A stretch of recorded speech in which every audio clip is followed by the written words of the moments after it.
artinya kita tidak mempunyai bekal pengetahuan yang cukup, itu pasti kita bingung. Kita akan cari orang mungkin untuk bertanya dan lain sebagainya. Nah, untuk mengantisipasi kebingungan itu maka kita harus mempelajari betul-betul, teman-teman. Ini betul-betul penting buat kita pelajari semuanya untuk kita pahami. Setidaknya kita ya punya pedoman lah ya. Kalau kita nggak bisa mengingat secara total, kita harus punya buku pedoman yang bisa kita jadikan rujukan. Maka ketika ada permasalahan ya kita buka kayak gitu untuk kita pelajari.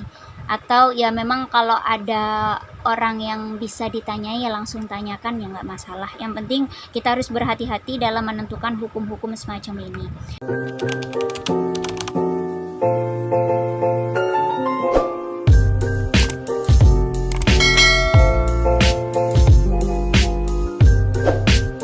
Assalamualaikum warahmatullahi wabarakatuh. Baik teman-teman, kali ini kita bahas tentang istihadah. Namun untuk memahami lebih jauh tentang istihadah, kita harus tahu dulu perincian ya golongan-golongan orang istihadah, atau yang biasa disebut dalam istilah fikih itu disebut mustahadah. Ya, orang yang mengalami istihadah itu ada 7 golongan. Ada 7 golongan di sini disebutkan.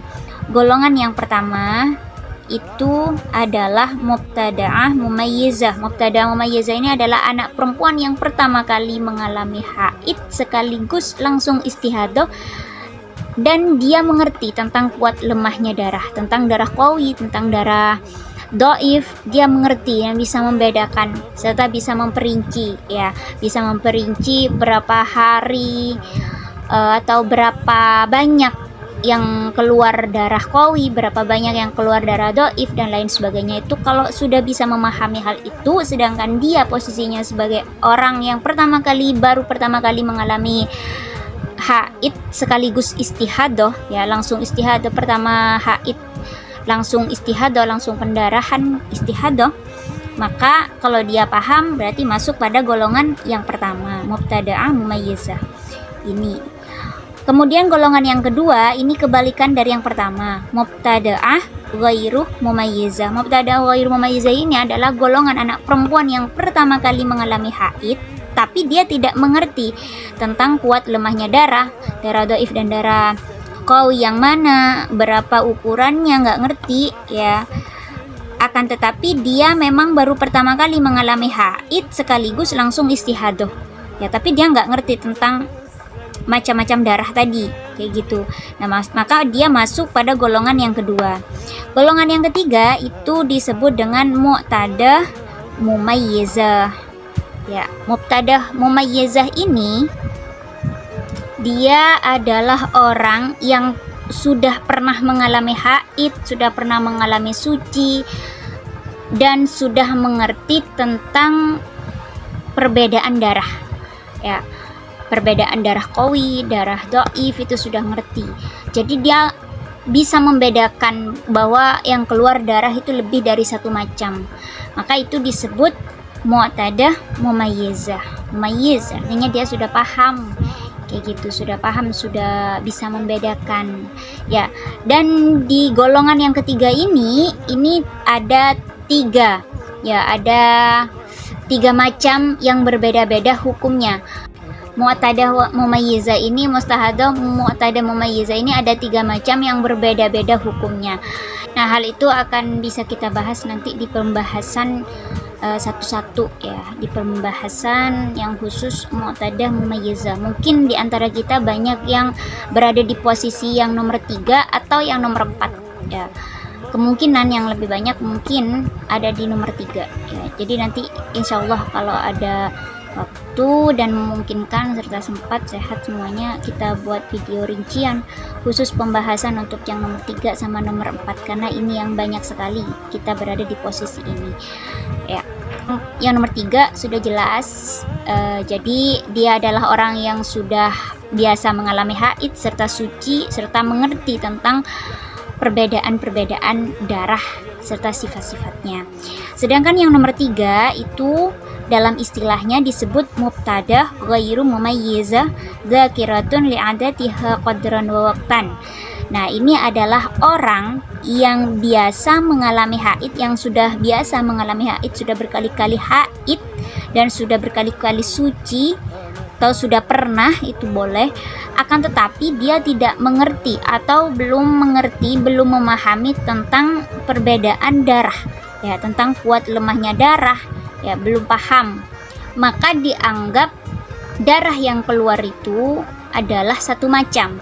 Jadi dianggap semua darahnya sama, gak ada perbedaan warna yang hitam, yang merah, ataupun yang kuning, dan lain sebagainya. Jadi dianggap sama semuanya. Darah yang keluar itu dianggap sama kalau dia termasuk ghairu mumayyizah.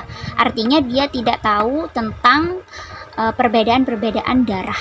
Seperti itu. Serta wanita ini, ya, wanita yang seperti ini, dia masih ingat gitu. Dikatakan dzakiran li'adatiha qadran wa waqtan, dia masih ingat tentang ukuran dan waktu haid serta suci yang menjadi kebiasaan-kebiasaan di sebelumnya. Jadi kebiasaan sebelumnya itu haidnya berapa hari, ya, haidnya berapa hari, kemudian sucinya itu berapa hari, dia ingat.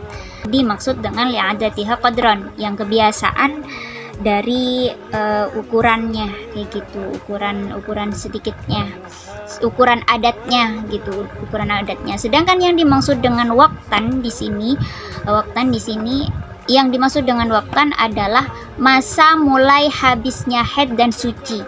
Misal haid 7 hari mulai jam 12 siang tanggal 1 misalnya, kemudian istihadah dengan darah satu macam, dianggapnya satu macam, ya. Serta wanita yang seperti ini ingat persis akan adat atau kebiasaannya yang sebelumnya, ya. Adatnya itu sebelumnya biasanya pukul berapa, kayak gitu.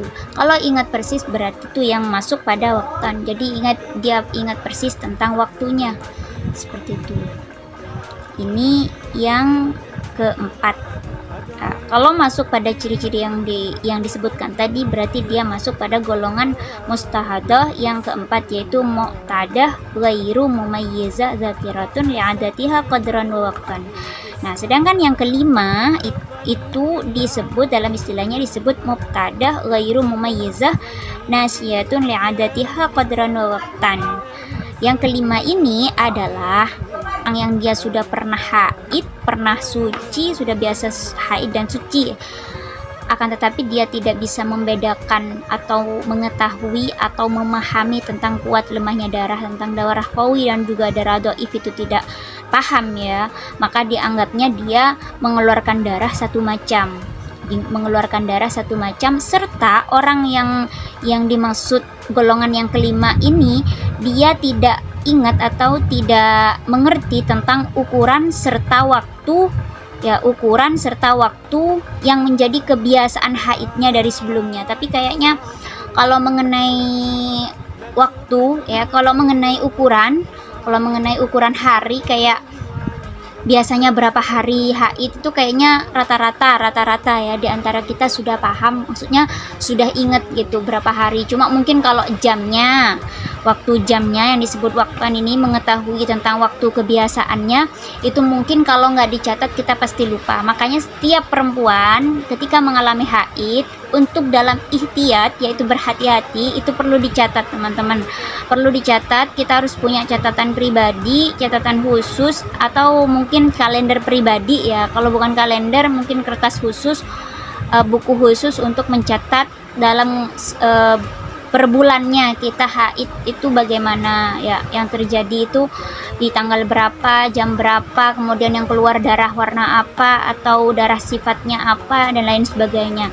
Nah, itu dalam upaya kita ihtiyat, ya, berhati-hati, kita harus mengantisipasi terjadinya kebingungan ketika kita mengalami permasalahan istihadah. Kalau nggak mengalami istihadah sih biasa aja, biasanya tuh santai-santai kitanya. Tapi ketika mengalami istihadah tiba-tiba, dan kadang kan istihadah memang tidak terduga, ya teman-teman, seringkali tidak terduga. Nah, ketika mengalami istihadah kita pasti bingung kalau kita tidak mengantisipasinya lebih awal, lebih dulu gitu, tidak siap-siap artinya kita tidak mempunyai bekal pengetahuan yang cukup, itu pasti kita bingung, kita akan cari orang mungkin untuk bertanya dan lain sebagainya. Nah, untuk mengantisipasi kebingungan itu maka kita harus mempelajari betul-betul teman-teman, ini betul-betul penting buat kita pelajari semuanya untuk kita pahami. Setidaknya kita ya punya pedoman lah ya. Kalau kita nggak bisa mengingat secara total, kita harus punya buku pedoman yang bisa kita jadikan rujukan, maka ketika ada permasalahan ya kita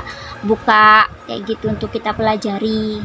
Atau ya memang kalau ada orang yang bisa ditanyai ya langsung tanyakan, ya nggak masalah. Yang penting kita harus berhati-hati dalam menentukan hukum-hukum semacam ini ya. Oke, itu yang kelima. Sedangkan golongan yang keenam, itu dalam istilahnya disebut muqtadah ghairu mumayyizah dzakiratun li'adatiha qadron la waqton. Ya, ini adalah orang yang dia sudah biasa mengalami haid serta suci, akan tetapi dia tidak juga mengetahui atau memahami tentang kuat lemahnya darah.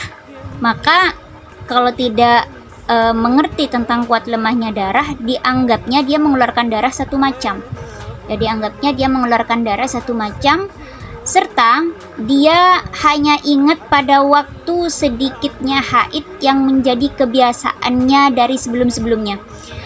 Dia ingat tentang kebiasaan haidnya itu berapa hari dari sebelum-sebelumnya, akan tetapi dia tidak ingat waktunya. Nah, banyak sekali nih yang ada di tahap ini.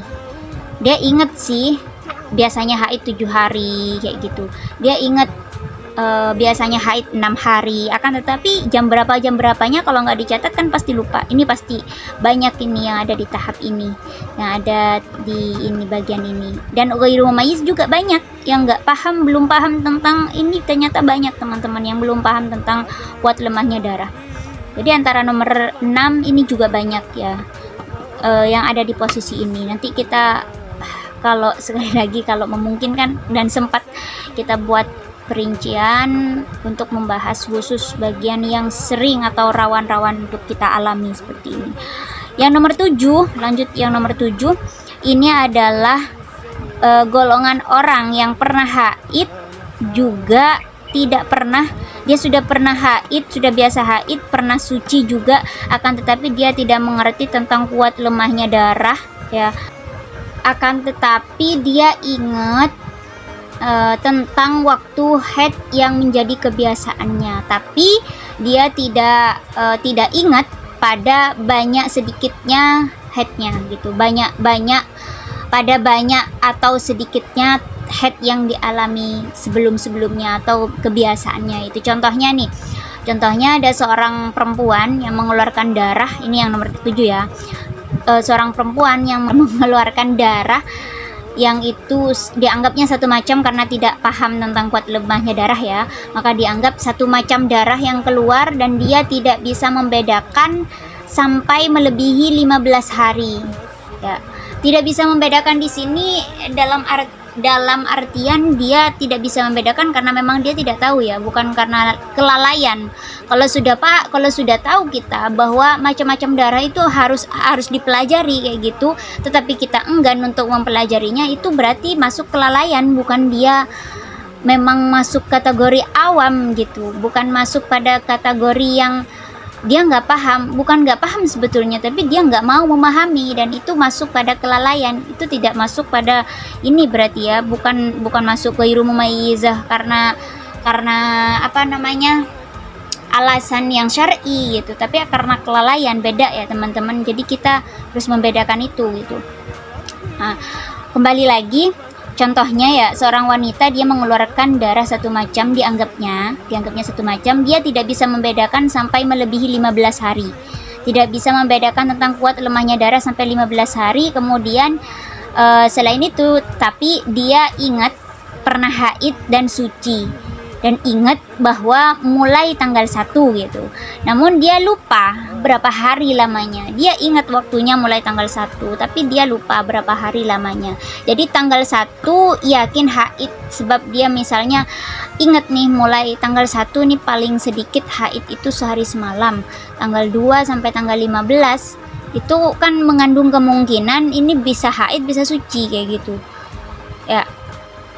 dan terhentinya haid, sebab mungkin haidnya sehari semalam atau 2 hari atau lebih sampai 15 hari kayak gitu, dia juga tidak ingat betul itu maka masuk pada pembahasan yang nomor 7. Ini agak jarang sih, kasus yang ada di tahapan ini nih agak jarang dialami oleh kita rata-rata yang teman-teman yang saya tahu ya. Ya, ini jadinya 7 golongan, dari golongan yang pertama sama golongan yang ketujuh ini kalau kita pahami, nanti kita akan lebih mudah kalau kita tahu kita berada di posisi mana. Kita akan lebih mudah untuk menentukan mana yang haid, mana yang istihadah kayak gitu. Dan biasanya orang yang lebih banyak memahami terkait hukum-hukum yang seperti ini akan lebih ringan, teman-teman. Akan lebih ringan hukumnya, meskipun kasusnya itu ya sama aja gitu, tapi hukumnya akan berbeda kalau kita lebih banyak paham. Jadi istilahnya tuh yang berat itu kalau kita tidak tahu hukumnya, itu akan lebih berat.